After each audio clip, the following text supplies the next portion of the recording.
Good afternoon. My name is Carol.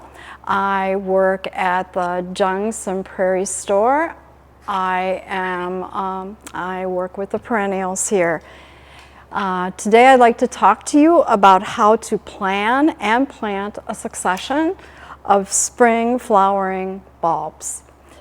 In October and November, you may find yourself missing the warmth of the summer sun and the beauty of your blooming perennials and annuals. But cheer up, because this is the perfect time right now to start planning a new spring bulb garden, or you can even be planning additions to the gardens that you already have. In order to achieve the longest and the most continuous flowering time, combine early, mid, and late season flowering bulbs. When selecting your fall bulbs, plan for these 3 phases of growth and bloom.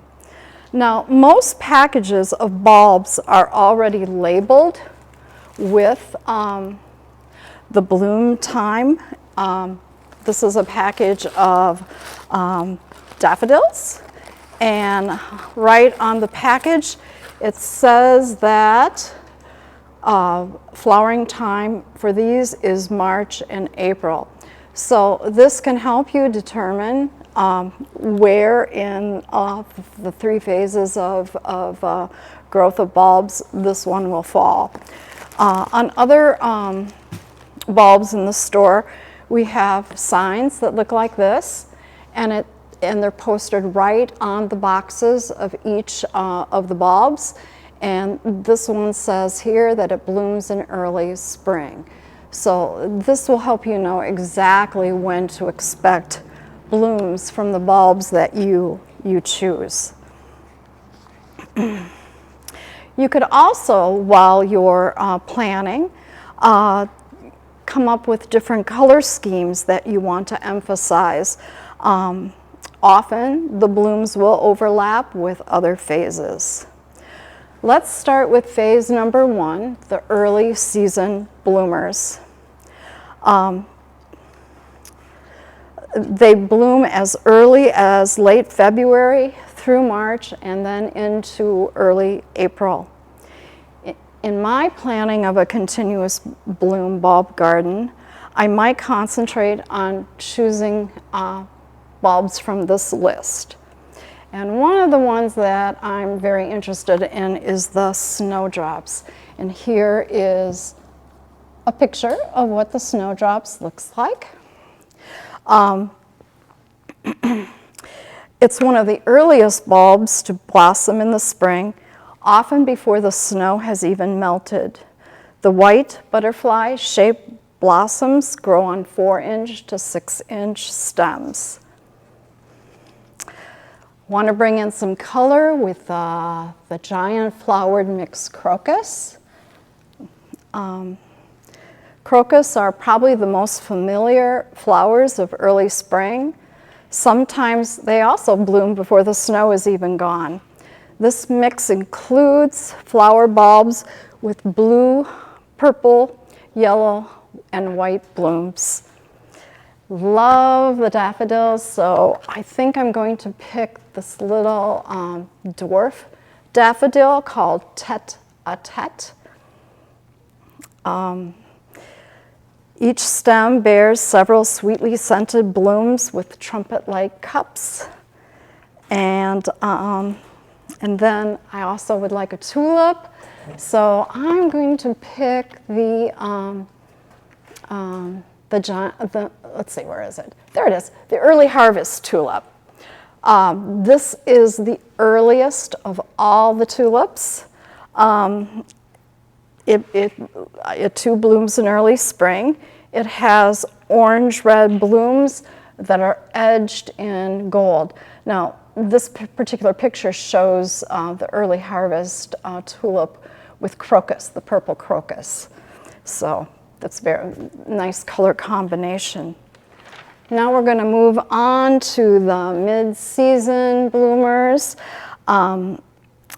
These bloom from mid-April into May, and you will be absolutely overwhelmed with all the choices that there are.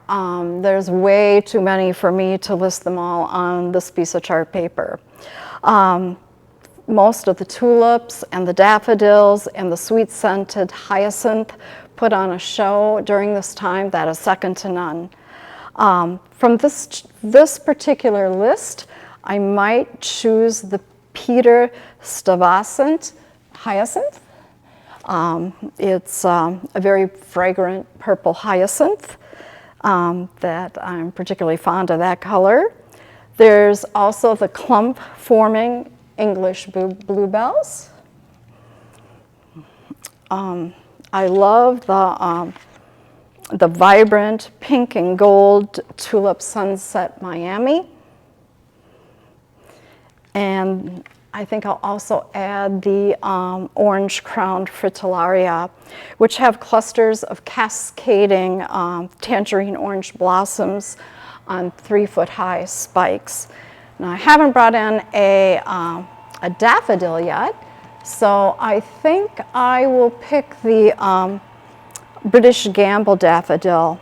Its out-facing petals are white, and it has a yellow ruffled trumpet that turns apricot pink as the flower matures. The third phase are the late season bloomers. They usually bloom from early June into possibly July. I love the Angelique Tulip. It is a pink double tulip that has a blend of pale and dark pink petals. It almost looks like a rose. It's very, very has a very, very delicate scent. And with that, I'm going to put the Blue Amiable Tulip, which is the truest blue of all of the tulips. And then you gotta have the Globemaster Allium. It's a purple violet bloom that measures about 10 inches in diameter. It is actually the largest of all of the alliums. Kind of looks like a flower that you'd find in a Dr. Seuss book. I'm going to pick 2 different daffodils here. I love the Sir Winston Churchill daffodil. It's very fragrant and has long-lasting double blooms of white petals that are interspersed with colors of orange. And then I love this little actio. It's not little, it's actually 3.5 inches in across. It's an heirloom daffodil that has a wonderful sweet fragrance. It has it's brilliant white petals, and then it has a yellow cup that is fringed in red and has a green eye accent. Here I wanted to accent with pink, blue, and white tones. At this point, you can keep your bulb garden continuing to bloom by adding the foxtail lilies. These bulbs are available right now online at www.jungseed.com, or you can order them through the catalog. The foxtail lily bulbs will bloom mid-spring to early summer. And then we also have in our stores right now the bearded iris roots that you can also plant. Here are 2, the roots look like this. And here are 2 real beauties that I'm really in love with. This is the All About Spring bearded iris, and this one is called Florentine Silk. And we have a cooler full of absolutely beautiful bearded irises. The bearded irises are in bloom May through June.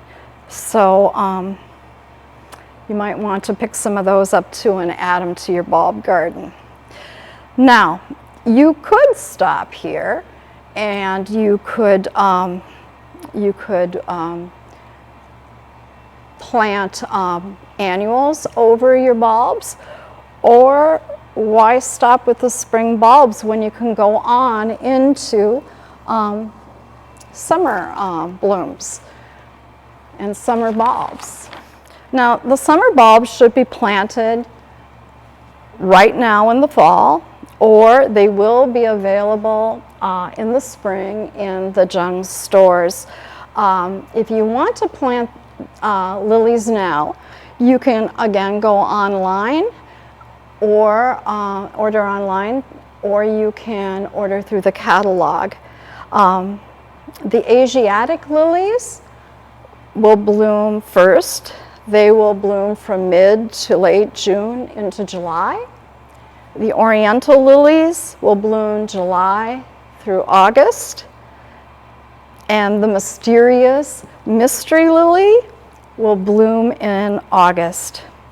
And did you know that there are actually varieties of crocus that bloom in late fall, in September through November? They are also available right now in the stores with the fall bulbs. We've got the Conqueror crocus, which is a real true blue flowering crocus. We have the Speciosius crocus, which has goblet-shaped violet blue flowers. It has a darker blue veining running through each petal. And then this is a real beauty. It's the magnificent water lily colchicum. It's a lavender pink double bloom, and they look like water lilies. There's also the double white colchicum and the Speciosum colchicum. These are all fall bloomers again that will bloom from October into November. Okay, when planting bulbs, you'll want to plant in cultivated, well-drained soil. You can add organic compost to improve the drainage and the nutrients in the soil.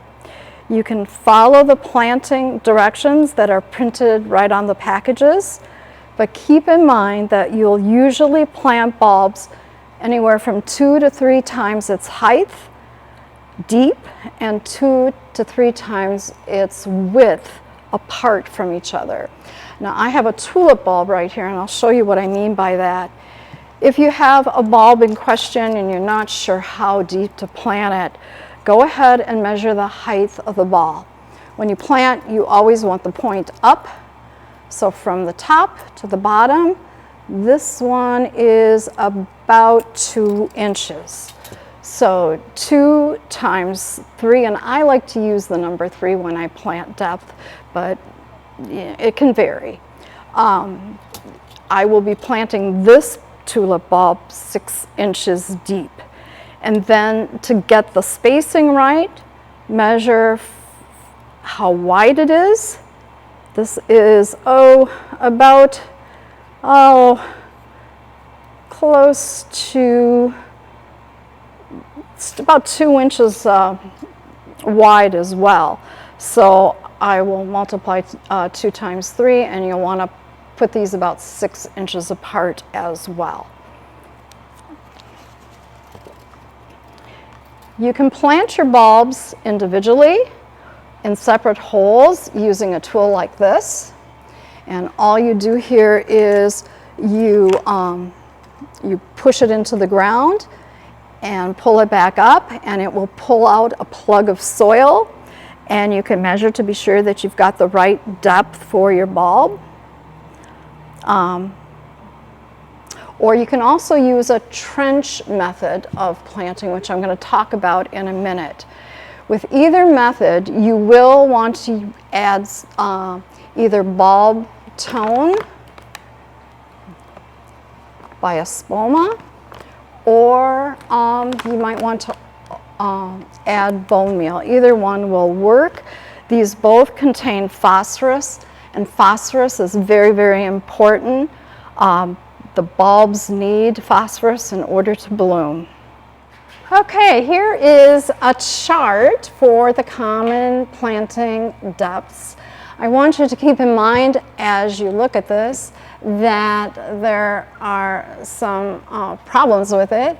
One of them is it does not show the proper spacing between the bulbs.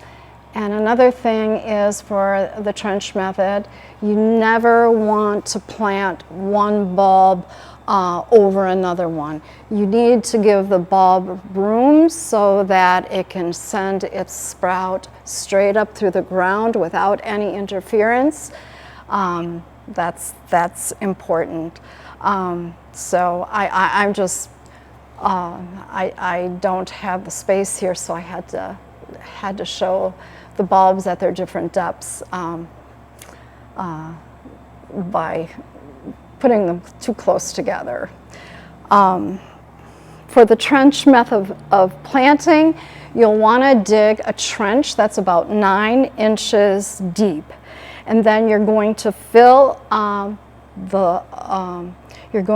it back in with 1 inch of soil. And one of the reasons you're going to fill that back in with 1 inch of soil is so that anything that's planted at the 8-inch level is going to have worked up soil in which to send out its roots. What you will be adding at the 8-inch level is probably the big allium bulbs. And once you get those in place with their proper spacing, you're going to fill up that trench with 1-2 inches of soil. And then you can go ahead and add your daffodil, your tulip, your hyacinth, and your fritillaria bulbs. Keep in mind, though, that if you're working with daffodil dwarfs or the tulip dwarfs, they're going to be smaller bulbs and they're going to require a different depth. So you may want to measure them to be sure that you have them in the right depth. Here I'm showing that a dwarf daffodil is actually going to be planted at 5 inches rather than the 6 inch of the regular daffodil.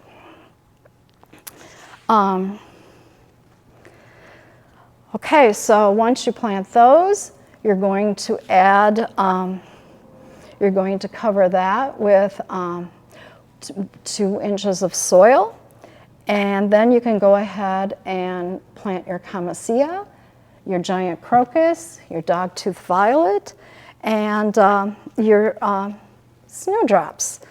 You're going to cover that trench with 1 inch, or that level, I should say, with 1 inch of soil, and then you're going to add your crocus, your muscari, and your colchicum bulbs.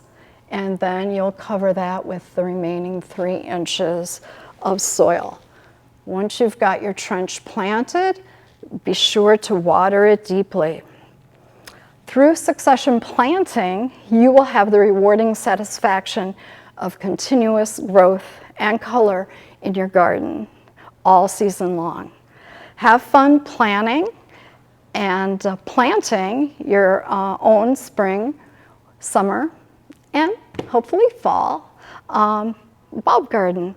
Thank you very much for joining me here today. I hope you came away with some good ideas.